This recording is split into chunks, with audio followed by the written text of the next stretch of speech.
Welcome everybody to the Sankalp Africa Summit 2017 video series introducing local entrepreneurs in Africa. And on this video, I'm introducing Daniel from Sokowatch.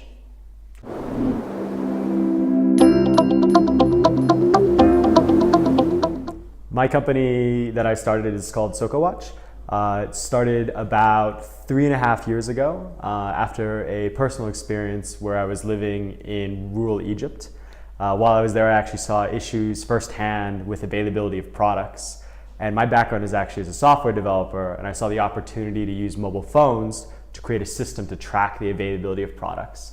So today, here in Nairobi, we've started a company with a team of about 11 people where we now track and actually distribute fast-moving consumer goods to over 5,000 shops. Currently, we're just operating in Nairobi and Dar es Salaam in Tanzania. So we are starting to expand. That office in Dar es Salaam is actually quite new. We just launched that last month in January 2017. However, we are looking to continue to expand across urban East Africa. So looking at Mombasa, Kampala, maybe even Kigali within the next year. The business has been around for about 3.5 years. Initially, I got funding out of a business plan competition that I won back at my university in Chicago. However, from there, we were able to get a little bit of traction as well as increased awareness and visibility on what we were doing, which allowed us to raise an angel round. So some friends, family, as well as individual investors to kind of support us as we were getting started. And now at the point where we do have a model that is in the market with thousands of customers, we are looking to expand that in a more strategic and venture-driven way. So we are actually currently looking for a round of funding from mostly funds and, as I said, maybe even venture capitalists as well. Our customers are typically small shops. So they work in the informal retail sector. So these are the kiosks, the tabletops, not a supermarket, not anybody who even is typically registered as an official business. However, when you look at the overall landscape in East Africa and more broadly in emerging markets, this is where the vast majority of retail commerce happens. So in Kenya, about 84% of consumer purchases are made at these small kiosk shops. Colloquially referred to here as the dukas.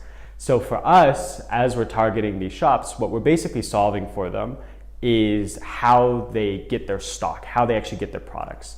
And the reason why this is a challenge right now is because companies like Unilever, Proctor Gamble, Nestle, you name it, don't actually have direct distribution going to these stores right now.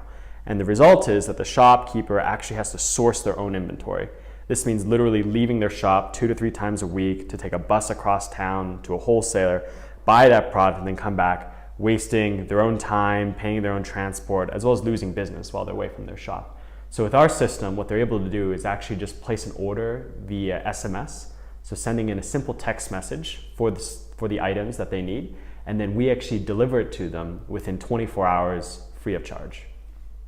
As the founder CEO of this growing startup, I can definitely say that there is no typical day.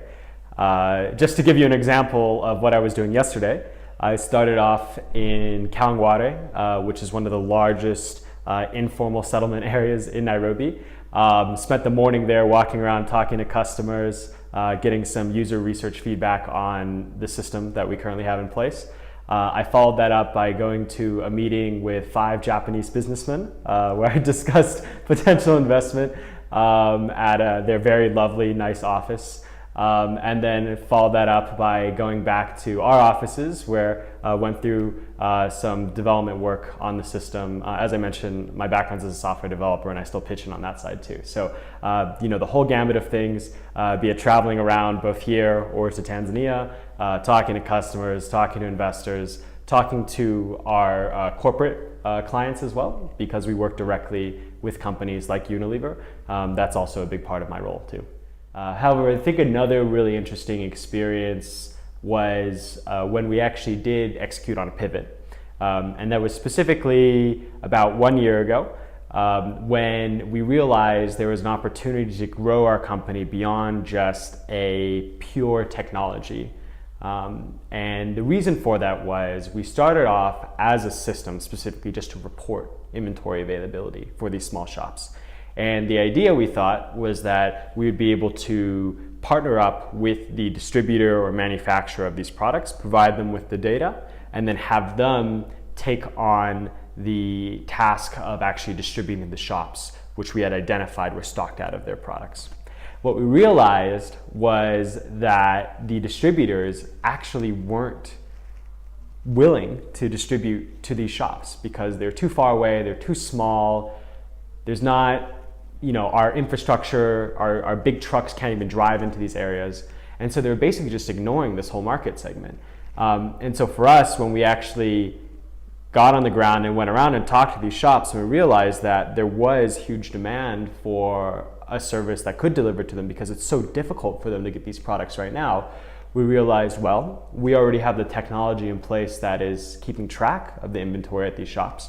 What if we made that into an actual ordering and fulfillment network too, allowing us to basically not only figure out what was needed, but then supply it ourselves, and in the process actually create a win for everybody in the chain, because for the distributor who we buy products from, they're seeing increased sales as a result of us targeting the segment while reducing the burden on them to have to go after it themselves.